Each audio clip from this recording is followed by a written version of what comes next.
ಇಷ್ಟು ದಿನ ದರಿದ್ರ, ಶನಿ, ಅನಿಷ್ಟ, ಹಾ ಇನ್ನೊಂದೇನು ಕಾಡ್ಗೆ ಡಬ್ಬಿ. ಎಲ್ಲಿಂದ ಹುಡ್ಕೊಂಬಂದ್ರಿ ಈ ಹೊಸ ಹೆಸರುಗಳನ್ನ? ನಮ್ ಪ್ರೀತಿ ನಿಂಗ್ ನಾಟಕ ಅನ್ಸಿದ್ರೆ ನಾವೇನು ಮಾಡಕ್ಕಾಗಲ್ಲ. ಕೊನೆಯದಾಗಿ ಹೇಳ್ತಾ ಇದ್ದೀನಿ, ತೆಪ್ಪಕ್ ಸೈಡ್ಗೆ ನಿಂತ್ಕೋ. ನನ್ಗೆ ನನ್ ಮಗಳು ಬೇಕು ಅಷ್ಟೇ. ಬಾಮ ಹೋಗೋಣ.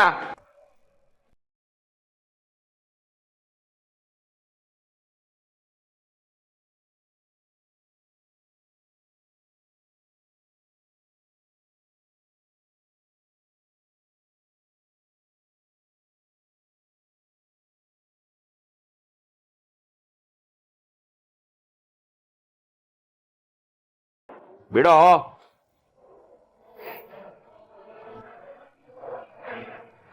ನೋಡು ಭೂಪತಿ, ಸರಿಗಿರಲ್ಲ. ಬಿಡಲ್ಲೇ.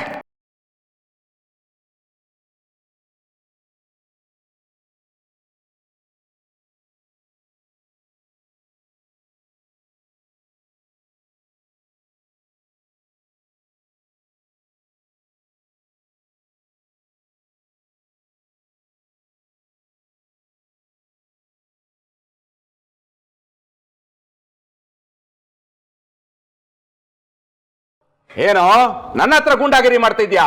ಔಟ್.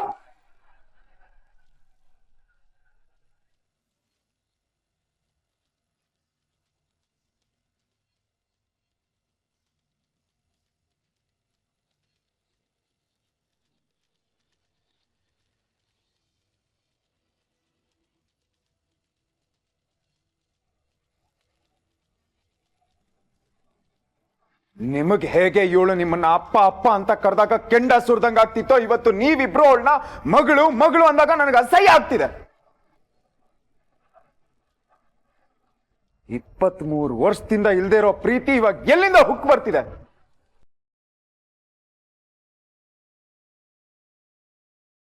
ಏನೇ ಆದ್ರೂ ಸರಿ, ಇವಳು ನಮ್ಮ ಮನೆ ಹೊಸಲು ದಾಟಿ ಬರಲ್ಲ, ಬರೋದಕ್ಕೆ ನಾನು ಬಿಡೋದು ಇಲ್ಲ.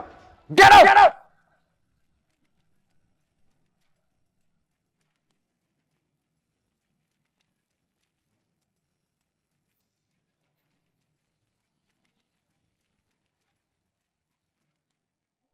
ಏಯ್, ಕಮ್ ಆನ್ ಟೆಲ್ ಮಿ, ಹಾಸ್ಪಿಟಲ್ಗೆ ಯಾಕೆ ಹೋಗಿದ್ದೆ?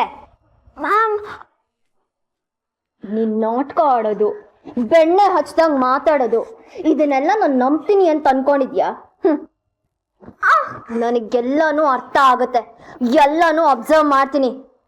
ಇವಾಗ ಕರೆಕ್ಟಾಗಿ ಹೇಳು, ಹಾಸ್ಪಿಟಲ್ ಅಲ್ಲಿ ಏನಿಟ್ಟಿದ್ಯಾ, ಏನ್ ಹುಡ್ಕೊಂಡು ಹೋಗಿದ್ದೆ?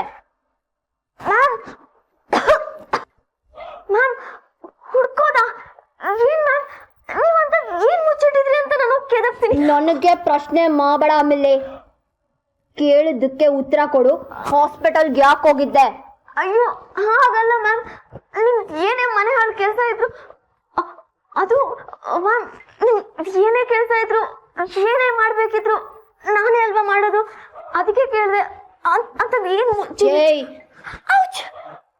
ಯಾಕೆ ಮಾತಾಡ್ತಿದ್ಯಾ? ಆಮೇಲೆ ಕೇಳಿದ್ದಕ್ಕೆ ಕರೆಕ್ಟಾಗಿ ಉತ್ತರ ಕೊಡು. ಹಾಸ್ಪಿಟಲ್ಗೆ ಯಾಕೆ ಹೋಗಿದ್ದೆ ಹೇಳು. ಒಂದು ನಿಮಿಷ ಹೇಳು. ಅದು ಮ್ಯಾಮ್, ಏನದು? ಅದು ನನ್ನ ಫ್ರೆಂಡ್ ಅಪ್ಪಂಗೆ ಕಿಡ್ನಿ ಸ್ಟೋನ್ ಆಗ್ಬಿಟ್ಟಿತ್ತು, ಅಡ್ಮಿಟ್ ಆಗಿದ್ರು. ಸೊ ನೋಡ್ಕೊಂಡ್ ಬರೋಣ ಅಂತ ಹೋಗಿದ್ದೆ ಅಷ್ಟೇ. ಯಾಕೆ ಹೋಗ್ಬಾರ್ದಿತ್ತ ಮ್ಯಾಮ್?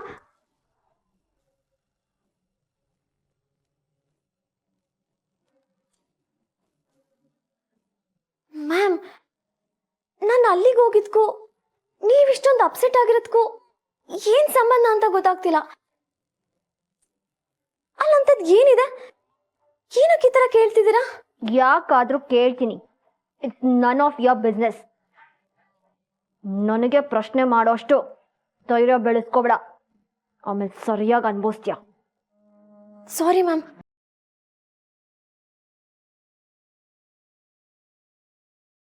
ಏನೋ ತುಕಾರಮ್ಮ, ಹೀಗಾಗೋಯ್ತು.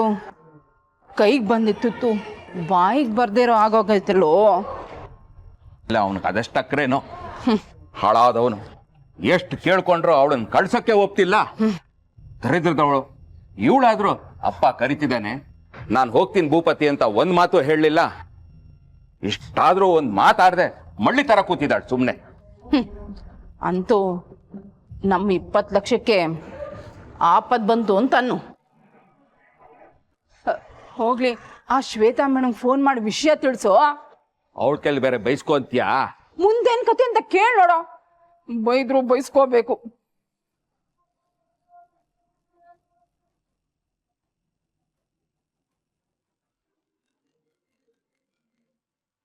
ಗಾಡ್, ಈ ಮನುಷ್ಯ ಕೆಲ್ಸ ಆದ್ಮೇಲೆ ಒಂದ್ಸಲ ಕಾಲ್ ಮಾಡೋ ಬದಲು ದಿನಕ್ಕೆ 100 ಸಲ ಕಾಲ್ ಮಾಡಿ ನನ್ನ ತಲೆ ತಿಂತಾನೆ. Irritating personality. ಹಲೋ, ಏನ್ ಹೇಳಿ? ಅದು ಮೇಡಮ್, ಯಾಕೋ ನಮ್ಮ ಟೈಮ್ ಸರಿ ಇಲ್ಲ ಅಂತ ಕಾಣಿಸುತ್ತೆ. ಆ ಪೀಡೆನ ನಮ್ಮ ಮನೆಗೆ ಕರ್ಕೊಂಡು ಹೋಗಕ್ ಆಗ್ತಿಲ್ಲ. What the hell? ನಿಮ್ ಹೆಂಡತಿ ಹೋದ್ರೆ ಕೆಲ್ಸ ಆಗಲ್ಲ ಅಂತ ನೀವೇ ಹೋದ್ರಲ್ಲ, ಮತ್ತಿನ್ನೇನ್ ಪ್ರಾಬ್ಲಮ್? ಅದು ಆ ಭೂಪತಿನೇ ದೊಡ್ಡ ಸಮಸ್ಯೆ ಮೇಡಮ್. ಅವನೇ ಎಲ್ಲದಕ್ಕೂ ಅಡ್ಡ ನಿಂತಿರೋದು. ಎಷ್ಟು ಹೇಳಿದ್ರು ಕಳಿಸ್ಕೊಡಲ್ಲ ಅಂತ ಹಠ ಮಾಡ್ತಿದ್ದಾನೆ. ಯಾಕೋ ಅತಿಯಾಗಿ ಆಡ್ತಿದ್ದಾನೆ. ಶಡಾಪ್. ಅವ್ರ ಬಗ್ಗೆ ಮಾತಾಡಬೇಡ. ಅವನನ್ನ ಕನ್ವಿನ್ಸ್ ಮಾಡಿ ಕೆಲ್ಸ ಗಿಟ್ಟಿಸ್ಕೊಳ್ಳೋ ಯೋಗ್ಯತೆ ಇಲ್ಲ ಅಂತ ಒಪ್ಕೊಳ್ಳಿ. ಅಲ್ಲ, ಅದು ಮುಂದೇನ್ ಮೇಡಮ್? ಏನೂ ಇಲ್ಲ. ನಿಮ್ ಕೈಲಿ ಏನು ಮಾಡಕ್ಕಾಗಲ್ಲ ಅಂತ ಗೊತ್ತಾಯ್ತಲ್ಲ. ನನ್ ದುಡ್ಡು ವಾಪಸ್ ಕೊಡಿ, ನಾನು ಬೇರೆ ವ್ಯವಸ್ಥೆ ಮಾಡ್ಕೊಡ್ತೀನಿ.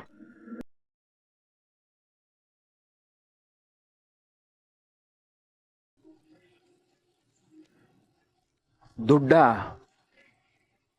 ಏನಂತೂ? ದುಡ್ಡು ವಾಪಸ್ ಕೇಳ್ತಿದ್ದಾಳೆ. ಶೋ, ನಾನು ಅದ್ರಲ್ಲಿ 50,000 ರೂಪಾಯಿ ಆ ಸೇಟು ಅಡ್ವಾನ್ಸ್ ಕೊಟ್ಟಿದ್ದೀನಲ್ಲೋ ಅವಲಕ್ಕಿ ಸರಕ್ಕೆ. ಹಲೋ, ಕೇಳಿಸ್ತಿದ್ಯಾ? ನಾನು ಪಿಯನ ಕಳಿಸ್ತೀನಿ, ಅವಳ ಕೈಲಿ ಅಷ್ಟು ದುಡ್ಡು ವಾಪಸ್ ಕೊಟ್ಟು ಕಳಿಸಿ. ಅದು ಮೇಡಮ್, ಏನಾಗಿದೆ ಅಂದ್ರೆ, ಮ್ಯಾಮ್, ಗ್ರೀನ್ ಜ್ಯೂಸ್ ತಗೊಳ್ಳಿ, ನಾನೇ ಮಾಡಿದ್ದು. ಇಡಿಯಟ್. ನಾನು ಕ್ಯಾಶ್ ಹೇಗ್ ಕೊಟ್ನೋ ಅದೇ ತರ ವಾಪಸ್ ಬೇಕು. ಅದ್ರಲ್ಲಿ 1 ನೋಟ್ ಕಡಿಮೆ ಆದ್ರೂ ನಾನ್ ನಿಮ್ಮನ್ನ ಸುಮ್ಮನೆ ಬಿಡಲ್ಲ. ಇಲ್ಲ ಇಲ್ಲ ಮೇಡಮ್, ಅದೆಲ್ಲ ಏನು ಬೇಡ. ಹೇಗಾದ್ರೂ ಸರಿ ಈ ಕೆಲಸ ಮಾಡೇ ಮಾಡ್ತೀನಿ. ಅವಳು ಅದು ಹೇಗೆ ಬರಲ್ವೋ ನಾನು ನೋಡ್ತೀನಿ. ಕೆಲಸ ಮಾಡಿದ್ರೆ ಮಾಡಿ, ಇಲ್ಲ ಅಂದ್ರೆ ಬಿಡಿ. I don't care. ಕೆಲಸ ಆಗಿಲ್ಲ ಅಂದ್ರೆ ನೆಕ್ಸ್ಟ್ ಮೂಮೆಂಟೇ ನನ್ನ ಕ್ಯಾಶ್ ನನಗೆ ವಾಪಸ್ ಬೇಕು. ನಿಮ್ಮ ಹತ್ರ ಎಲ್ಲ ಮಾತಾಡ್ತಾ ಕೂರೋ ಅಷ್ಟು ಫ್ರೀ ಇಲ್ಲ ನಾನು. That's all.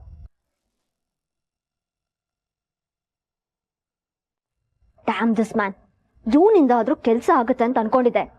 ಗದು ಆಗೋ ತರ ಕಾಣಿಸ್ತಿಲ್ಲ. ಸ್ವಲ್ಪ ವೇಟ್ ಮಾಡಿ ಮ್ಯಾಮ್. ದುಡ್ಡಿಗೋಸ್ಕರ ಜನ ಯಾವ ಲೆವೆಲಿಗೆ ಬೇಕಾದ್ರೂ ಇಳಿತಾರೆ. ಈ ತುಕಾರಾಮ್ ಅದಕ್ಕಿಂತ ಚೀಪು. ದುಡ್ಡಿಗೋಸ್ಕರ ಏನ್ ಬೇಕಾದ್ರೂ ಮಾಡ್ತಾನೆ. ಏನಾದ್ರೂ ಮಾಡಿ, ಆದ್ರೆ ಆ ನಕ್ಷತ್ರ ಮಾತ್ರ ನನ್ನ ಲೈಫಿಂದ ದೂರ ಇರಬೇಕು. ಅವಳಿ ಕಡೆ ಕಾಲು ಇಡಬಾರ್ದು.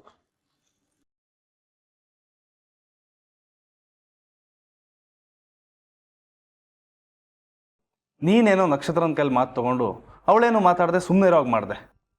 ನಿನ್ನ ಮಾತಿಗೆ ಬೆಲೆ ಕೊಟ್ಟು ಅವಳು ಸುಮ್ಮನಿದ್ದಾಳೆ. ಅವಳಪ್ಪ ಮನೆಗೆ ಕರೆದ್ರು ಅವಳಿಗೆ ಹೋಗೋಕ್ಕಾಗ್ತಾಯಿಲ್ಲ. ನಿನ್ನ ಮೇಲೆ ಬೇಜಾರಂತೂ ಆಗಿರುತ್ತಲ್ವಾ?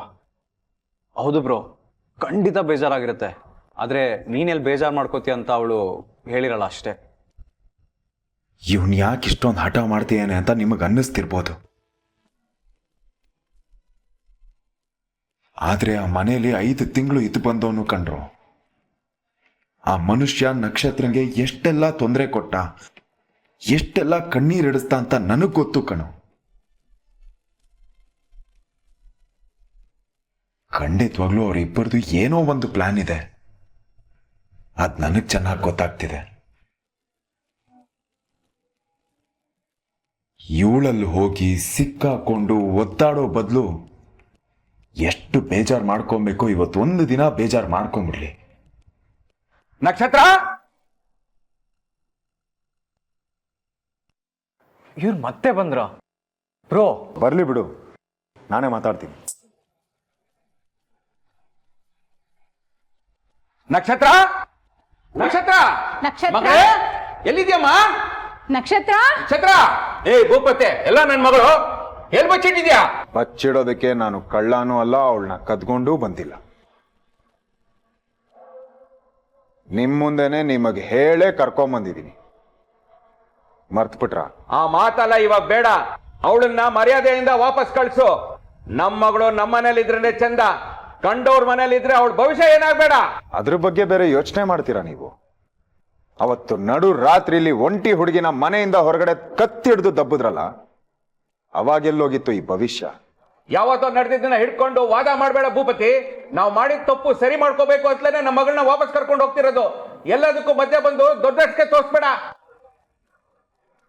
ನೀನ್ ದೊಡ್ಡ ಪಾಳೆಗಾರ ಆದ್ರೆ ನಿನ್ಗಾಯ್ತು.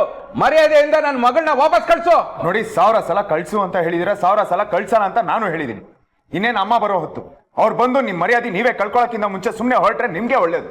ಅಯ್ಯ ನಿನ್ನ ಯಾರ ನೀನು? ಏನೋ ನಿನ್ ಪಂಚಾಯ್ತಿ?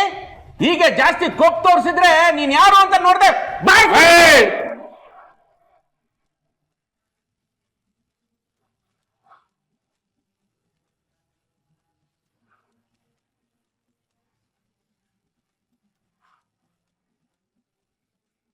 ಎತ್ತಿರೋ ಕೈ ಇಳಿಸಿದ್ರೆ ನಿಮಗೂ ಒಳ್ಳೇದು, ನನಗೂ ಒಳ್ಳೇದು. ಇಲ್ಲ ಅಂದ್ರೆ ಏನಾಗುತ್ತೋ ಅದನ್ನ ಯಾರು ತಡೆಯೋದಕ್ಕಾಗಲ್ಲ.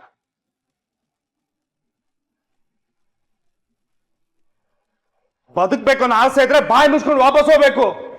ಭೂಪತಿ ಮೇಲೆ ಕೈ ಮಾಡಿದ್ರೆ ಬಂದಿರೋ ಶೇಪಲ್ಲೇ ವಾಪಸ್ ಹೋಗ್ತಿರೋ ಗ್ಯಾರಂಟಿಗೂ ಇರಲ್ಲ. ಮೈ ಮುಟ್ಟದಲ್ಲ ಬ್ರೋ, ನಮ್ ಭೂಪತಿ ಮೇಲೆ ಒಂದು ವಾಯ್ಸ್ ರೈಸ್ ಆದ್ರೂ ಅದ್ರ ಎಫೆಕ್ಟೇ ಬೇರೆ.